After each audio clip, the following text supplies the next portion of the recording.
Yo, still Bills, what's the deal, man? It's Friday. Y'all already know what it is when it comes to tomorrow, man. Y'all already know. I can't fucking wait.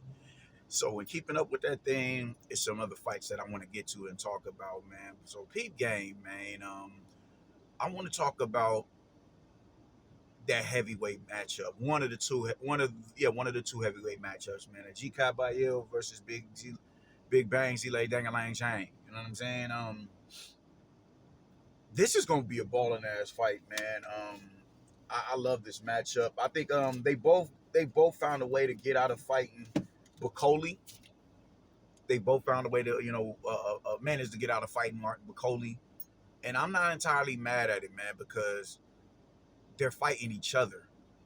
I can't be mad at that. I can't be mad at that. Neither one of them are champions, and maybe they feel like, yo, let me take another test before I deal with this Congolese motherfucker right here, because that nigga different, and we're gonna talk about him too.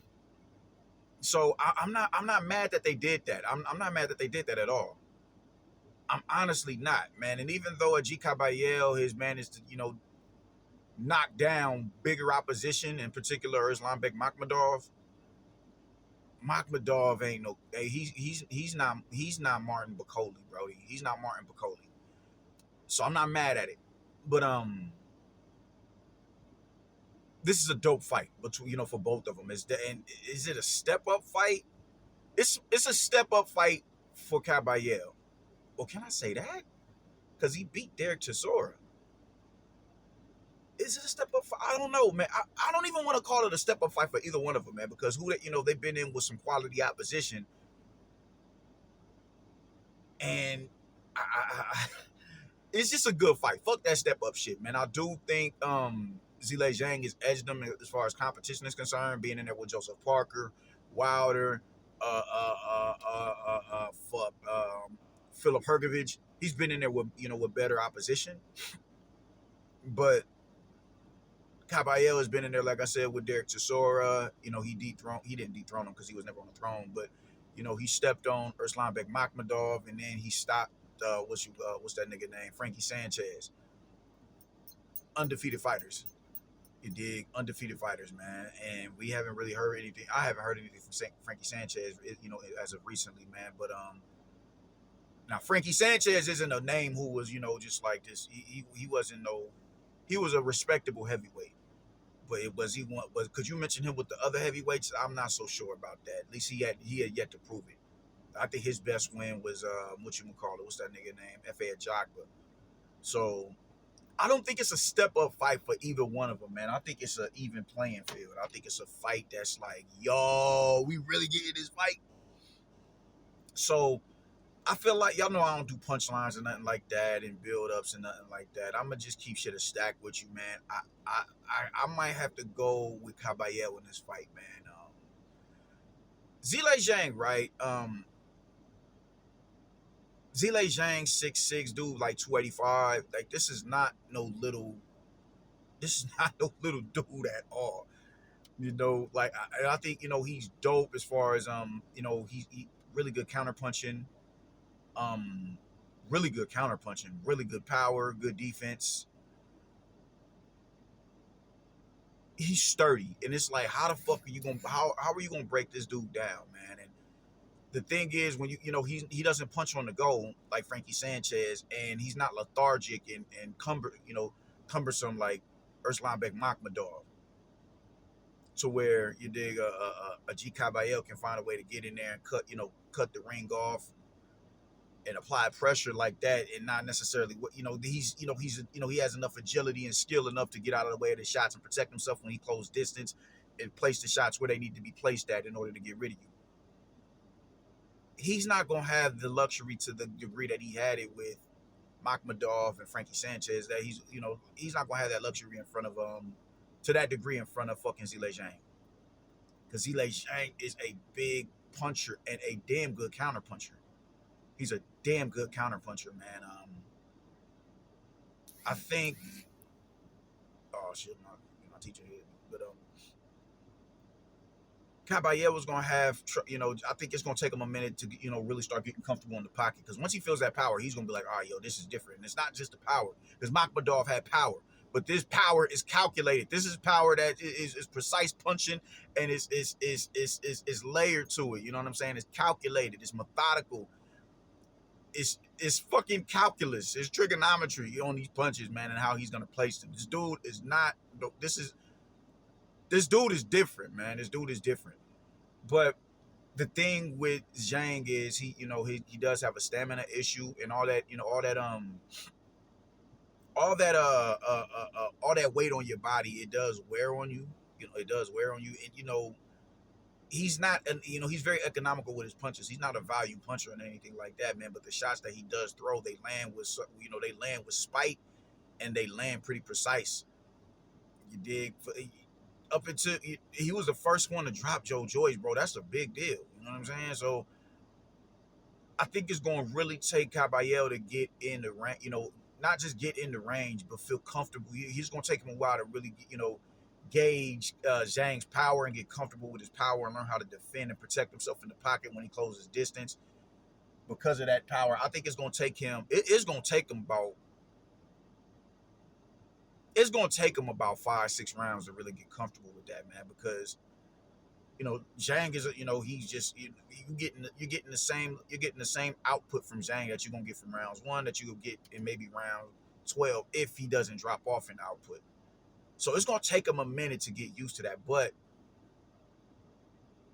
it's like when he fought Joseph Parker. Joseph Parker used his feet.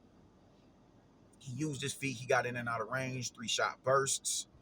Got in, got out, got in, got out, got in, got out, and was really doing good work, with that game plan. Get in, get out, get in, get out, get in, get out, get in, get out. Using his speed, using his feet. But he still got violently dropped like twice. Violently dropped. And I think Kabayel was a little bit more spiteful than Joseph Parker, man. I think he's a lot more spiteful than Joseph Parker. He's a lot more relentless, and I think he may be even a bit more durable after what happened with him and Joe Joyce. I think he's a little bit more durable. I think he's a lot more willing to stay in there and stand in the trenches and bang out. I think he's a lot more willing to do that because I think he respects his craftsmanship in the ring, and he also, I think he respects his power enough to where he's like, man, I can stay in here and bang out with this nigga. Like, I ain't worried about it. So I think that's going to be, you dig, the story of the fight right there, man. Kabayel getting in, getting out, but it's going to be like man, he gonna have to walk down the dark alley to get there to where he wants to be, to get in range. This is gonna be a tough outing, bro. It's gonna be a tough outing. It's gonna be a tough, bro. This dude and now granted, Deontay Wilder is only what, like 215, but it's like he barely nicked this nigga on the bridge of his nose, and it sent him into a tailspin. That's dangerous, bro. That is very dangerous punching right there. That's not somebody that you can just stand there and afford to just get banged on. He's just not that guy you can do that shit with, man. So you're going to have to use your angles. You're going to have to use your feet. But even with you using your angles and using your feet, it's still certain fires you are going to have to walk through. You're going to have to get burned by that fire to know if you can get, all right, cool, this is what I got to deal with. Usually when you take a shot, when you get clipped, it heightens your senses. You know what I'm saying? It heightens your senses. And if you're skilled enough, you're able to, in those moments, create those instincts and make those adjustments to where if I get hit, it's not the likelihood of it being a knockout shot or a shot that can really do damage to me, it lessens when you fight at that level. You know what I'm saying? And I think that's what's going to have to happen. Kabayel, even though I'm going for him in this fight, he's going to have to protect himself. Because I'm not so sure that he wins that fight, you dig? But I think he does. I'm picking him to win that fight. But that is a tall order right there. That's a tall order. So I'm going with Kabayel in the fight. But all these fights are 50-50 fights. All these fights are fights that can go either way. All of them. They can go either way. They could go either way, man. So I just Kabayel is just gonna have to find a way to protect himself when he closes distance, man. Because I don't think he's gonna be countering him from outside like that. I don't think he's gonna be able to counter him from outside like that. And if we being real, Zhang isn't gonna give him much countering opportunities anyway, because the dude, his output is just low. Dig. So unless he has them cat like reflexes and he's able to pick up on your patterns by the end of the first round, going into the second, end of the second round, going into the third.